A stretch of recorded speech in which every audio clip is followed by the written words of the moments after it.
Hello, Virginia. Thank you so Hello. much for joining today.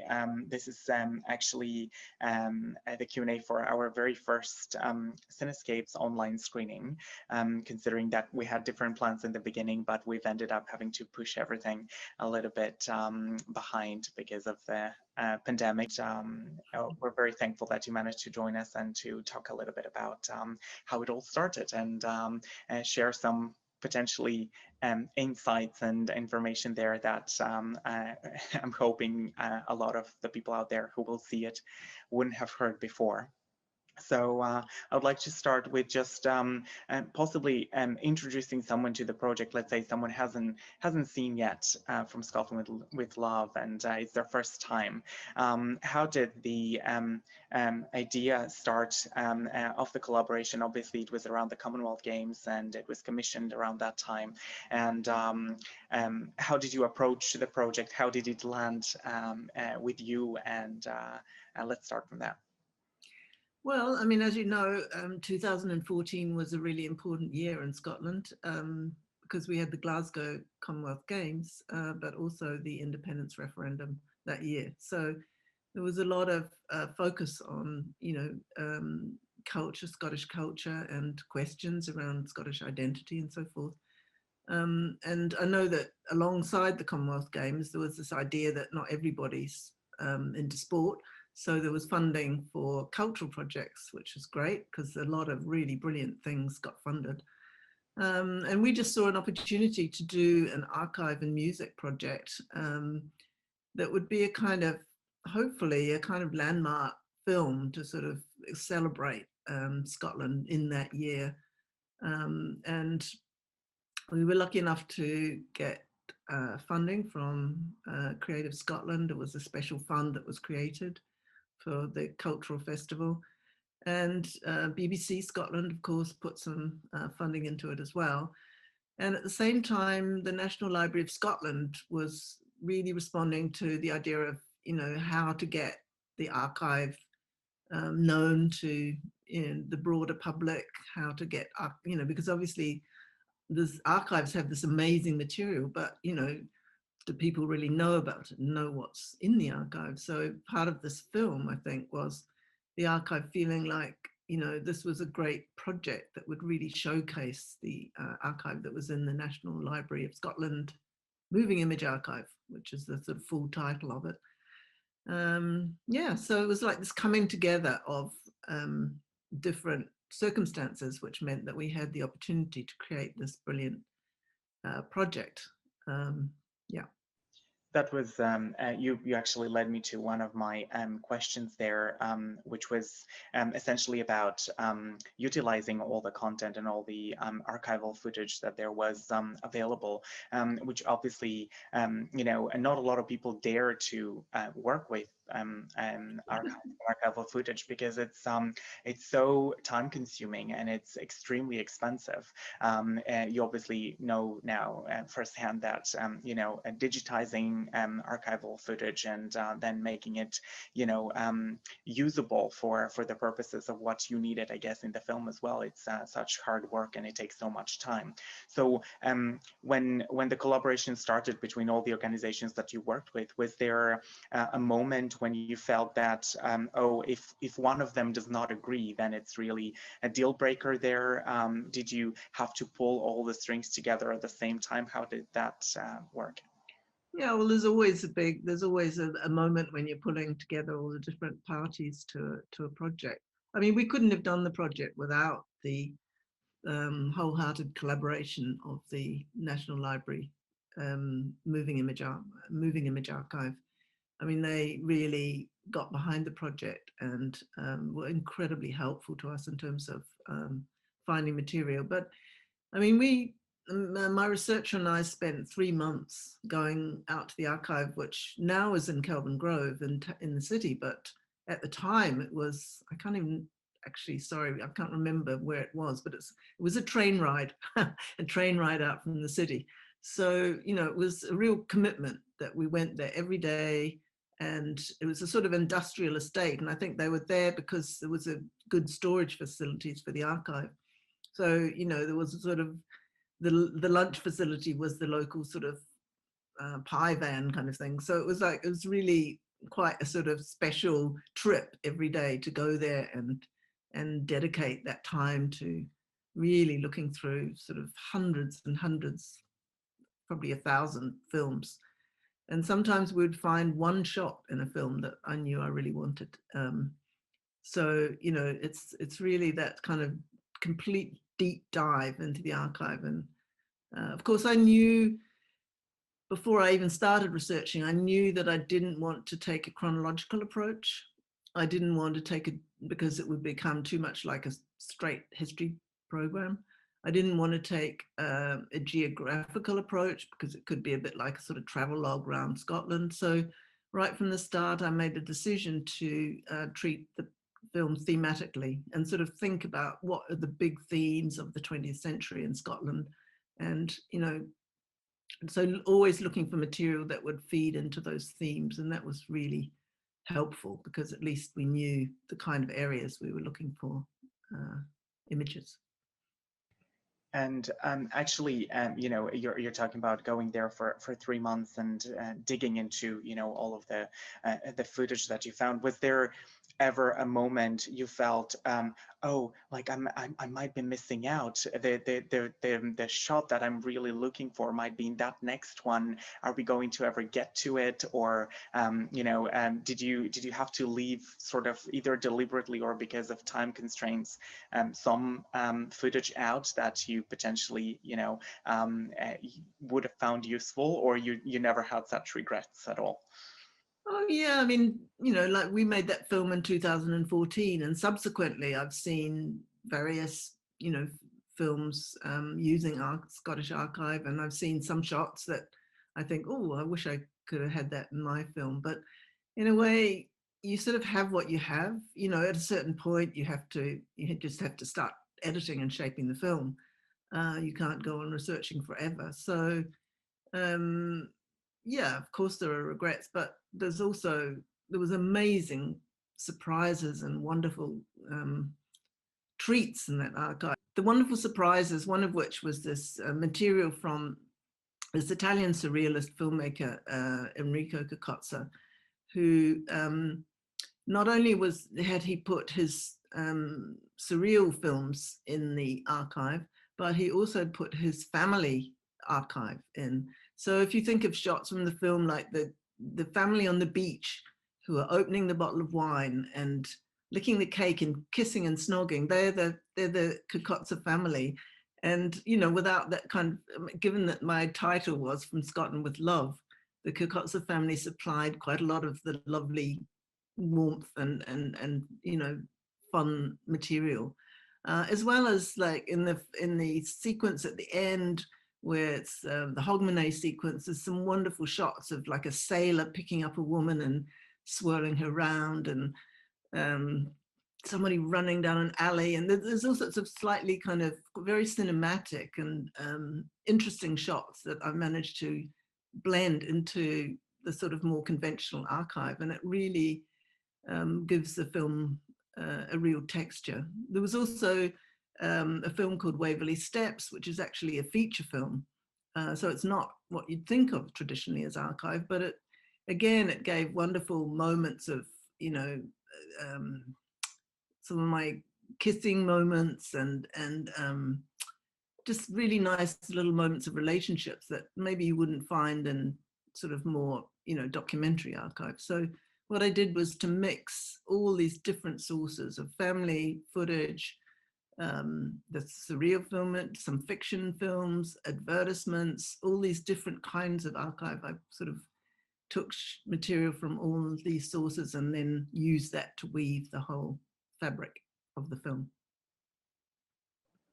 I find it fascinating every time I go back to it, and mostly because um, you know, the way that you've chosen to tell a story, it's really interesting because yes, we might say obviously it's archival footage, it's a documentary, and we have no dialogue, but at the same time there is a very organic storytelling, and part of it is you know, obviously finding the right combinations, as you say, to put together in all the images. So how did you go about the editing process? I'm assuming you went and got the pieces that you wanted from the footage that you found, and then you ended up with this amazing pile of things and started picking and putting together. Was that the way you went for it, or guide us a little bit through how you edited the film to end up with the final product? Well, I was working with a wonderful editor, Colin Money, who's one of Scotland's, most celebrated editors, I'd say. And so that was fantastic. But my researcher and I spent a lot of time, putting all the shots thematically on Post-it notes, different colored Post-it notes, we had them all around the cutting room walls. So we'd have a sequence of Post-it notes on fishing, and another one on Hogmanay, and another one on I don't know, coal mining or something, some such thing. So then there would be shots from different films, but would sort of put them under themes. And then, I mean, it was, a massive organization. Florian Nonnenmaker was the assistant working on the project at the time, and he did an amazing job of organizing all the material and, making sure that it was accessible and we could find things quickly and so forth. So it was quite a major project in the editing room. And of course, the other really important thing to mention is that right from the start, I didn't want it to be a film that was made visually first and then the sound kind of added at the end. Right from the start, I talked to King Creosote, who thankfully agreed to do the music because he was the absolute perfect composer for this film, this quintessentially Scottish sound that he has in his voice, but also the wonderful way in which he writes lyrics, which are, using elements of Scots language. And we said right from the start, the lyrics can't just explain what is in the images. They have to come at a kind of oblique angle to the images so that they add a whole new texture. And so right from the start, we decided to work in a very collaborative way. And I would sort of find, when we were doing the research, I would find images like, for example, I found an image of the kids doing a flapper dance on the beach. And as soon as I saw that image, I thought that has to be in the film. So I sent that to King Creosote and said, this will be one of the key images for the beach sequence. And that inspired him to create the Lark song, which has got this wonderful jazz rhythm and so forth. And same with the skipping sequence, Bluebell Cockleshell. I love the energy of the kids skipping and skating in the street. And I sent it to him and I sort of said, oh, what do you think about, what can we do musically with this? And he went to his grandmother's nursery rhyme book and found a traditional nursery rhyme and then put his own sort of slant on it, because it's like that whole sequence is a sequence of kids kind of playing in the street. And sometimes kids' nursery games or nursery rhymes they've got quite a darkness to them. They're almost sort of like beyond, what children would normally imagine. And then, of course, the images of the adults where they have these reflective moments. And I thought of it in terms of, well, maybe they were remembering back to their childhood and, had life turned out for them the way they'd hoped. So he just managed to capture that in the music, where it's kind of this wonderful, bouncy kids skipping song, but it's got this sort of kind of call and response, kind of darker kind of chorus that, it hints at something, more complex about human life. And yeah. So the collaboration just worked brilliantly, and you can feel it in the film, I think. That's awesome. That actually, I meant to ask you about the way that it started. That the conversation started with Kenny, with King Crusoe. And was it in Fife? Was it in Anstruther that you guys met? Yeah, I think you mentioned it at some point that that's where the initiation of the whole conversation started about the music in the film. And because obviously, we're working with Fife on this project, it's we want to sort of bring it back to them and show them the roots of that collaboration, that it started there. Yeah, I mean, I remember we drove up with the wonderful sound designer and music supervisor on the film, David McCauley. I mean, he was the one who'd originally, I'm pretty sure it was him, originally suggested Kenny as the composer. And so we drove up, Grant, the producer, myself, and David, and we met Kenny and his manager in a cafe in Anstruther, yeah, and put the proposal to Kenny, and he was like really interested in it, but sort of took a moment to reflect, because it's a big thing to take on, and it requires quite a lot of trust, I suppose, between the composer and the director, in terms of where the film's going to go and how it's going to all work. But to my great joy, he agreed to do it, and he had time. We caught him at a moment when he had the time to do it as well, which is really important, because I didn't want it just to be a rush job. I wanted us to have time to really develop the music, and it was done. I mean, first of all, King Chris, I'd send him these visual ideas, and he'd send me just little audio musical ideas. He'd just play them and sing them on playing his guitar and record them at home, and so they were just quite simple. And then the next stage was that David McCauley, Kenny got together some musicians he wanted to work with, and then he and the musicians went to Loch Fyne. And so they then did a whole series of rough recordings of the songs. And then we used those rough recordings to edit with. And then the last stage was going to Chem 19, sorry, out in Blantyre, the Chem 19 studio, with Paul Savage at the helm.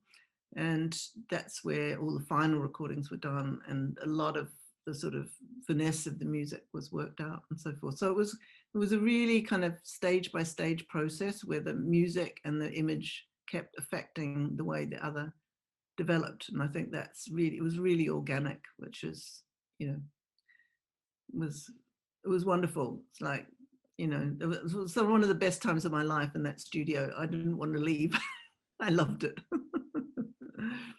So, in terms of as you explained before, I assume you worked on it scene by scene, and as you were developing, obviously the collage of images that you were creating, Casey was also following with tunes that would accompany those images, as opposed to obviously writing a piece that could potentially work for something further down the line. So it was kind of the perfect marriage there. I guess. Yeah, it was funny, because I mean, we had some fun times. Because one of the things that made me really want King Creosote to do the music was his song. Oh God, can I remember the title? It's the one he writes about the sailor who goes to sea. I think it's John Smith's "Month Away," I think. Anyway, it's a beautiful song about this. A sailor who goes out to sea, and the hard life, and he ends it by saying, "For once in my life, thank God it's not me," or something. And so I really loved that sort of way in which he was telling a story about another character, but he was really making it very personal. And and he did that with a lot of the songs from Scotland with Love, which was something I really really appreciated, because it just gives the whole thing a very personal feel. But we had some laughs about, because I said, I don't want the fishing song to be about the fisherman. I want it to be about the fisher lassie. So I want you to put yourself in the woman's shoes and write from her perspective, which he did brilliantly. But he was just, you know, it was a different way around. I mean, you probably noticed that, I mean, one of the big things that I really tried to do was to bring women's history to the fore. You know, my researcher and I, whenever we could, we looked for, you know, where are the women in this scene? You know, what are they doing, kind of thing? Because, you know, so often in archive, you know, it's a very, you know, the people who were filmed quite often are the men. So, you know, when it came to the shipbuilding sequence, I intercut it with the women making linoleum, because I just wanted to kind of make a kind of equivalence of, you know, that kind of, you know, it's not always men doing the work. Women make a huge contribution, obviously. I meant to ask you also about, you know, in terms of your storytelling, what really stands out for me is the fact that you focus a lot on the human touch, the embrace, you know, the kisses, you know, the emotions, and obviously this was also perhaps quite hard sometimes to capture. You know, especially in films that were, you know, I don't know, 70, 80 years old. So they used, you know, different cameras and obviously, you know, limited resources at the time. But still, you found those perfect moments, and they have this romantic almost sense that they give to the film, which I really love. So it's almost, we watch a poetic love story of sorts with a lot of other elements added to it. So considering that we're living in very strange times at the moment, I guess my question was, in your future projects, would you plan to reintroduce somehow those kind of elements that you seem to be so familiar with? Because we really need to remind people again of you know, touching each other and being around each other and combining that with the element of culture and heritage. Mm-hmm. I mean, you know, we didn't originally have From Scotland with Love as the title, but the more we made the film, the more we realized that it was a kind of love poem to Scotland and its people.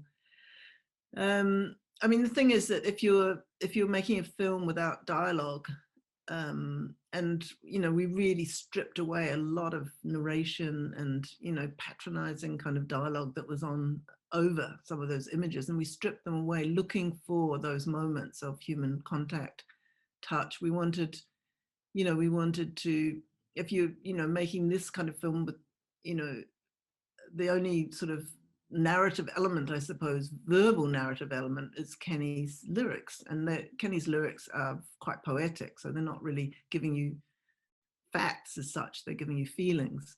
And I wanted to sort of mirror that in the images, so that, you know, you can tell so much about the way in which, and the gestures of people, the way in which they, you know, all sorts of things, like, you know, the way, I don't know, people jump onto a tram or onto the back of a truck, and the way they kind of touch things as they work, and the sort of affection that people have for each other, particularly the emigration sequence. I think that's, you know, incredibly moving. I mean, my grandmother emigrated from Scotland to New Zealand and never ever came back to Scotland. So, you know, for me, that's a really important sequence, you know. And I had this overall theme of love and loss. And so all the other themes, the community, the industry, the having a good time, dancing, celebrating, all those themes kind of played into this overall sort of sense in which, you know, yeah, we need to love each other, otherwise we're not going to survive. Yeah.